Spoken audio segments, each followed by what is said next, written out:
Buongiorno, dobro jutro, guten Morgen, buondì. C'è mut vivino dentro i nostri fastidi. Allora, tanti svolti non si sentono di frontaio e allora si buttisi dal lavoro, che tanti svolti sarebbe proprio una medicina per smentearsi i fastidi, no? Però, certo di fa. Certi svolti, se è vero che i fastidi si risolvono di besoi, ma dopo è torni davanti a te e non si arriva a sbrissare via. E attenzione, se non si affronta, si resta sclicciati, bisogna frontaio.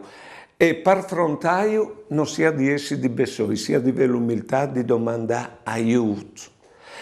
E se non si luttiate, l'aiuto che domandai a lui. Magari c'è tanto, dopo i fastidi, c'è tanto, signor, c'è di imparare come, tu di cresci come con queste robe che ho hai di vivi.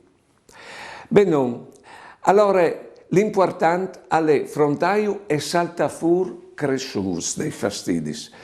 Però non va in volut vecchie vite chi. Consolinsi, pensando che al manco che altre vite fastidis non divarin.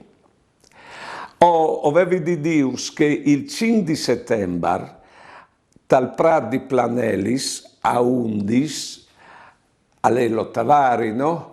E ho fasin e domenie la messa dei sposati dal santuario di Planelis, a Undis il 5 di settembre. Buone giornate e buone vite.